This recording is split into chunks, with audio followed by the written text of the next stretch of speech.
जी नमस्कार, मैं अजय वर्मा और आप देख रहे हैं न्यूज़ नशर। तो आइए चलते हैं। पहले हम शुरुआत करेंगे कुछ ऐसे पॉइंट्स से जो आम तौर पे दिखता नहीं है, जिसके बारे में चर्चा नहीं होती है मीडिया में। होता भी है तो बहुत ही हल्के तरीके से होता है। पर ये अगर है, वाक़ई में इस तरह की बात है, तो क्यों है? तो चलिए चलते हैं हम रांची, जहाँ रांची से आए हुए, मैंने गलत कह दिया क्योंकि ये रांची प्रवास में हमारे जो गेस्ट हैं, वो काफ़ी दिनों से रांची में थे। झारखंड के डिफरेंट इलाकेज़ में, डिफरेंट एरियाज़ में ये घूमे, इन्होंने इलेक्शन का पूरी तरह से एनालाइज़ किया है। ये दिल्ली के हैं। हमारे साथ अमित कुमार जी, एक वरिष्ठ पत्रकार, ये बहुत ही वरिष्ठ पत्रकार हैं और इन्हीं से हम जानना चाहेंगे कि झारखंड की राजनीति आज की तारीख में चुनावी परिप्रेक्ष्य में क्या है।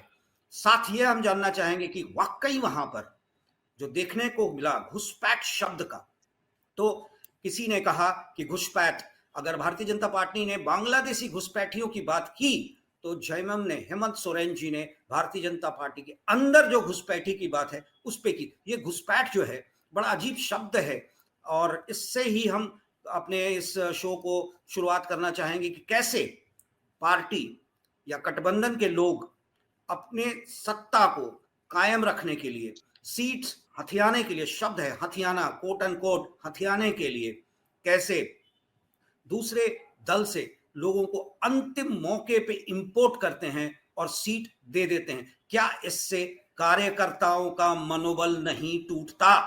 क्या उन लोगों पे असर नहीं होता है जो 5 साल, 10 साल, 15 सालों से पार्टी के साथ जुड़े हैं, जमीनी कार्यकर्ता के तौर पे, और एक उम्मीद लगा के बैठे हैं कि शायद उन्हें भी मौका मिलेगा इस राजनीतिक अखाड़े में खेल दिखाने के लिए। आइए अमित जी से ही जानना चाहते हैं। अमित जी वहां प्रवास में थे, उन्होंने काफी क्षेत्रों का भ्रमण किया है और उनसे ही बेहतर जानना चाहेंगे कि क्या ये सिर्फ और सिर्फ मीडिया का एक चैप्टर है या वाकई में जमीन हकीकत है। जी अमित जी। देखिए, झारखंड में अगर आप जाएं, जब आप ऐसे ऊपरी तौर पर जब दिल्ली से अगर आप झारखंड को देखते हैं तो लोग बात करते हैं कि इंडिया अलाइज और एनडीए में कौन आगे चल रहा है, तो आपको अमूमन जवाब मिलेगा कि किसी का अपना ओपिनियन होगा कि इंडिया अलाइज आगे चल रहा है, कोई बोलेगा कि एनडीए आगे चल रहा है। लेकिन अगर आप वहां ग्राउंड पर जाएंगे तो मैं बोलूंगा कि वहां बीजेपी के अंदर बीजेपी नेताओं और कार्यकर्ताओं के बीच की भी लड़ाई है और ये बहुतेक जगह पर साफ दिख रहा है। अब आप आ जाएं पलामू प्रमंडल में हुसैनाबाद सीट, वहां अंतिम 7 दिन, जब टिकट अनाउंसमेंट से 7 दिन पहले कमलेश सिंह जो एनसीपी से विधायक होते थे वो बीजेपी में शामिल हो गए और उनको बीजेपी वहां से वो होना ही था और फिर बीजेपी उनको वहां से अपनी उम्मीदवारी दे दी। और जब उनके शामिल होने से पहले 6, 7, 8, 10 दिन पहले जब हवा में ये था, ऐसा संभावना जताई जा रही थी मीडिया से कि कमलेश सिंह बीजेपी ज्वाइन कर सकते हैं, तभी वहां जितने लोग टिकट के एप्लीकेंट थे, जितने दावेदार थे, सब अपने राज्य स्तरीय अपने सारे नेताओं से मिले और उन्होंने बताया कि देखो आपस में हम लोग 7, 8, 10 लोग, जितने लोग भी दावेदार हैं, वो आप किसी को दे दो, हम लोग को आपस में एक दूसरे से नहीं लड़ना है, हम लोग नहीं लड़ेंगे, हम लोग सब एक साथ पार्टी के लिए खड़ा होंगे। उनके सारे मंडल रांची आ गए, सब लोगों ने विरोध किया, पार्टी के हर लेवल पे पदाधिकारियों ने विरोध किया, लेकिन लास्ट में पार्टी हाईकमान कमलेश सिंह को वहां से अपनी प्रत्याशी बनाया है और आज के दिन में वो चुनाव फंसा हुआ है। विनोद सिंह सारे बीजेपी के सारे कार्यकर्ताओं के पहली पसंद बने हुए हैं, तो अगर वो लड़ाई जीतते नहीं है तो आप मान के चलो कि वो लड़ाई फंस गया है उनका और वहां से आरजेडी और कमलेश सिंह तीसरे नंबर पे होंगे और आरजेडी और विनोद सिंह के बीच में लड़ाई वहां चल रही है। फिर अब आप आ जाओ परिवारवाद को लेकर बहुत हल्ला पूरे झारखंड में है, वहां 5-5 मुख्यमंत्री के कोई ना कोई रिश्तेदार चुनावी मैदान में है। सबसे आश्चर्य करता है आपको जमशेदपुर पूर्व से पूर्णिमा साहू का नाम। अगर आप 15 दिन पहले, 10 दिन पहले पूर्णिमा साहू को पूरा झारखंड में कोई नहीं जानता था, उनको कभी किसी सार्वजनिक प्रोग्राम में, पार्टी के किसी फोरम में वो कभी देखी नहीं गई और एकदम जमशेदपुर पूर्वी के लोगों को भी वो नाम आश्चर्य कर रहा था। वो रघुवर दास की बहू है, उनको जमशेदपुर पूर्व से प्रत्याशी बनाया गया। अगर इस सीट पर आप जाएंगे तो पिछले 25-30 साल से रघुवर दास उस सीट को रिप्रेजेंट करते आए हैं। वो 5 बार वहां से विधायक रहे हैं और 6वीं बार वो मुख्यमंत्री रहते हुए उसी सीट पर चुनाव हार चुके हैं। उसके बाद भी पार्टी की गुटबाजी को कम करने के लिए केंद्रीय नेतृत्व उन्हें राज्यपाल का दायित्व देकर झारखंड की राजनीति से दूर कर चुका था। तो लोग मान रहे थे कि अब वो सीट खाली है, किसी एक आम कार्यकर्ता को उस सीट पर प्रत्याशी बनाया जाएगा। और आपको आश्चर्य होगा कि वहां जितने भी कार्यकर्ता थे वो अपने दावा टिकट के लिए अपना दावा को खुलकर सामने लाने से पहले रघुवर जी से उनकी मुलाकात हुई थी और उन्होंने उनसे पूछा कि अगर आप चुनाव लड़ेंगे तो मैं अपना एप्लीकेशन नहीं डालूंगा, आपके परिवार से भी अगर कोई लड़ेगा तो मैं अपना एप्लीकेशन नहीं डालूंगा। लेकिन रघुवर कभी भी चुनाव से पहले किसी भी संभावना से इनकार किए और अंतिम क्षणों में पूर्णिमा दास को वहां प्रत्याशी बना दिया गया। तो वहां भी आप देखेंगे कि एक शिवशंकर सिंह बहुत पुराने संघी और बीजेपी के बहुत पुराने कार्यकर्ता हैं और सामाजिक रूप से बहुत उनका नाम था अपने क्षेत्र में। उन्होंने उस चुनाव में अपना दावा ठोक दिया और निर्दलीय पूर्णिमा दास के अगेंस्ट चुनाव लड़ रहे हैं। अब वहां जमीन से जो खबर आ रही है, लोगों का जो वहां रुझान है, तो उनकी लड़ाई बहुत कांटे की टक्कर लड़ाई दे है। अगर उस दिन अगर आपको चुनावी परिणाम में उनका नाम अगर आ जाए कि पिछले 2019 में जैसे सरयू राय रघुवर दास को चुनाव अगर हरा चुके हैं, तो वैसे अगर वो भी कर दे तो आपको आश्चर्य या किसी को आश्चर्य नहीं होना चाहिए। इसके अलावा अब आप आ जाओ, अर्जुन मुंडा की पत्नी भी चुनाव लड़ रही हैं पोटका से।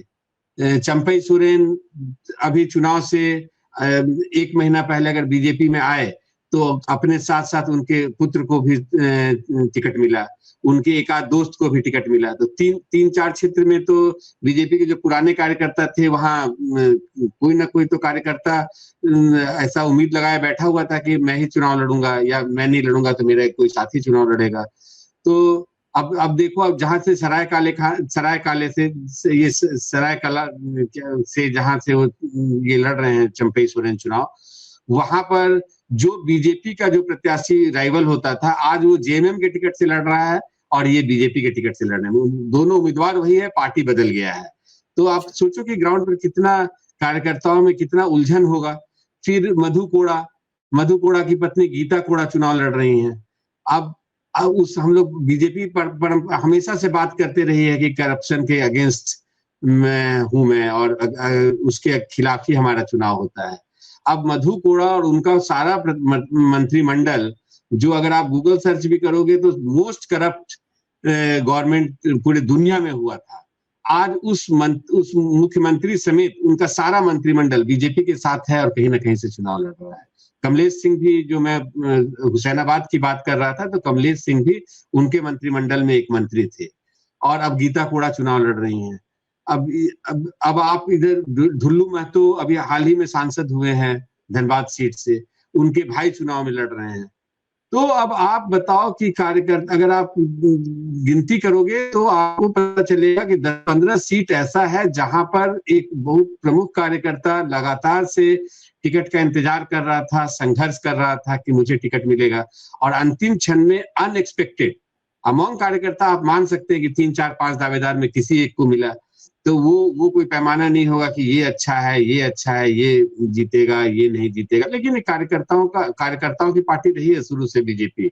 हमने वो भी वक्त देखा है जब अपना रोटी लेकर लोग मतदान बूथ पर बीजेपी के कार्यकर्ता रहते थे और आज पार्टी को इस मुकाम पे पहुंचाया है। तो अब केंद्रीय नेतृत्व को आप बोल सकते हैं कि आज उनको जो कहा जाता है कि धनबल और अपना एक मशीनरी जो बना हुआ है, तो उनका ये इतना कॉन्फिडेंस है कि मैं किसी को भी दे दूंगा तो वो चुनाव मैं केंद्रीय नेतृत्व एक मोदी जी के नाम पर या किसी योगी जी के नाम पर या मेरे पार्टी के नाम पर हम चुनाव जीत जाएंगे। लेकिन अब मुझे ऐसा लगता है कि अब समय आ गया है कि बीजेपी को रिव्यू करना पड़ेगा कहीं ना कहीं, और ये परिणाम के बाद दिखेगा, दिल्ली में भी दिखेगा और इसकी आवाज बहुत दूर तक जाएगी।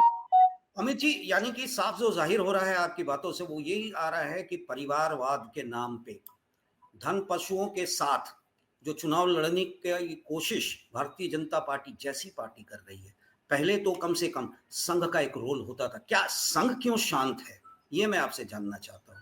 क्योंकि संघ की बात जब आती है तो जमीन से लेकर एक एक प्रखंड तो ब्लॉक तक जिसको कहते हैं, उनके कार्यकर्ता, उनके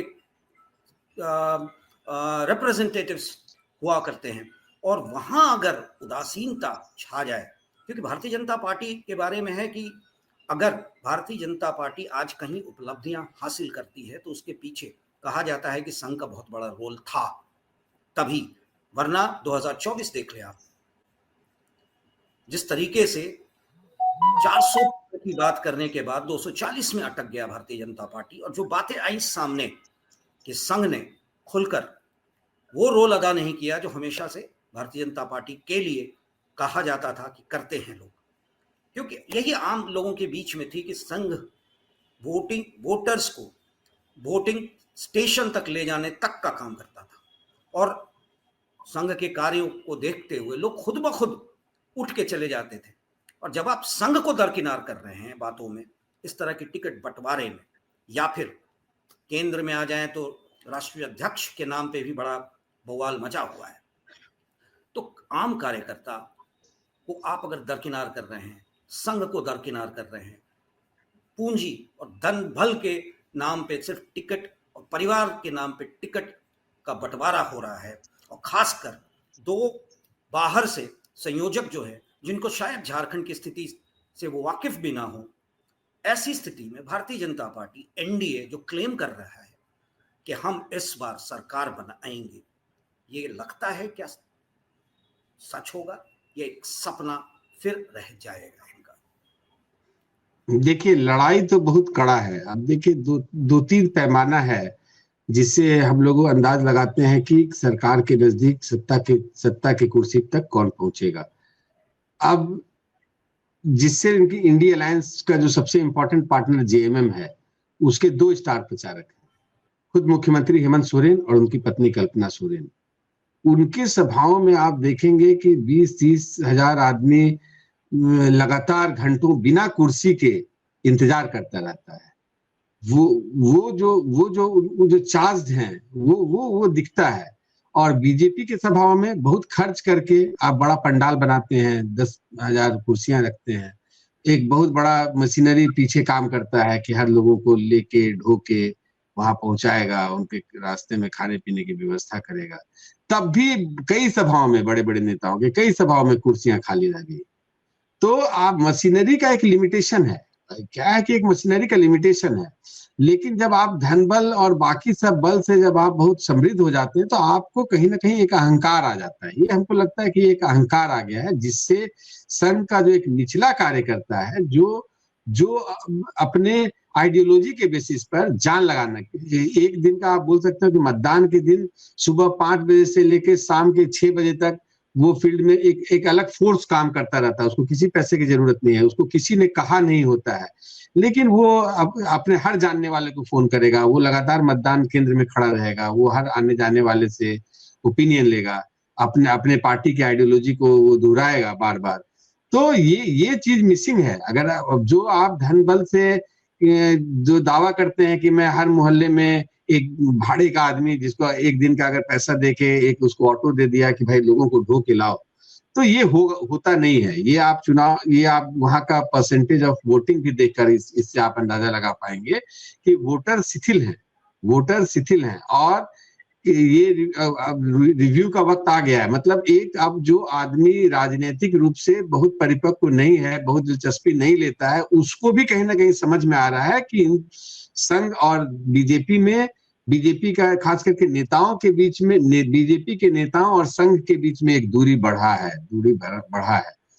तो ये आपका परिणाम, झारखंड का परिणाम बहुत कुछ साबित करेगा। अब बच गई कि दो बाहर से आए हैं, दोनों मुख्यमंत्री हैं, एक को तो बहुत अनुभव है और वो संघ परिवार से काफी नजदीक हैं, मध्य प्रदेश के मुख्यमंत्री, और असम के मुख्यमंत्री का कल्चर दूसरा कल्चर है, वो कांग्रेस कल्चर से आए हैं। और अब जो भारतीय जनता पार्टी जिस कल्चर की तरफ बढ़ रहा है, शायद ये उनको सूट करता है। तो हाँ, एक दो मुद्दा है हिंदुत्व का मुद्दा जिसके वो चेहरा बने हुए हैं, आप उनको जूनियर योगी भी कह सकते हैं। तो जो मुद्दा बांग्लादेशी घुसपैठ का मुद्दा, जिसको बीजेपी मानकर चल रही है कि ये ध्रुवीकरण में उनको काम देगा, शायद एक छोटे से हिस्से में संथाल परगना और जहां उनका जनसंख्या है वहां शायद काम करे। अब हम लोग परिणाम में देखेंगे। तो उन्होंने पूरे चुनाव पिछले 1.5-2 महीने में शायद ही गुवाहाटी वो कभी किसी 2 रात सोए होंगे लगातार। वो लगातार झारखंड में है, लगातार एक ही मुद्दा पर, जो शायद उनका आंतरिक सर्वे कह रहा होगा कि इस बांग्लादेशी घुसपैठ के मुद्दे पर ही हम लोग आदिवासियों को के नजदीक जा सकते हैं, उनका समर्थन हमें मिल सकता है। लेकिन जो आप जब वहां देखेंगे ग्राउंड पर, तो जो चार्ज है अभी भी आदिवासी और आदिवासी वोटर, वो जेएमएम के सभा में अगर हेलीकॉप्टर से कल्पना सोरेन उतर रही हैं तो 1-1.5 घंटा पहले से 15-20 हजार लोग वहां पे खड़ा उस हेलीकॉप्टर का इंतजार करते हैं। तो आप अंदाजा लगाओ कि दूरी तो ग्राउंड पर बढ़ ही रहा है इनका। अब पैसे से और केवल आप मैनेजरियल स्किल से और दिल्ली से बड़ा बड़ा टीम लगा के आप सोशल मीडिया पे तो आप छा जाएंगे, मीडिया में भी आप छा जाएंगे, माहौल भी बन जाएगा, लेकिन ग्राउंड में आपका वोटर चार्ज नहीं होगा। ये सच है। और आप हमसे जुड़े रहने के लिए सब्सक्राइब करें YouTube पर, फॉलो करें ट्विटर पर और लाइक करें Facebook पर। और ज्यादा जानकारी के लिए आपको टाइप करना होगा सिर्फ न्यूज़ नशा।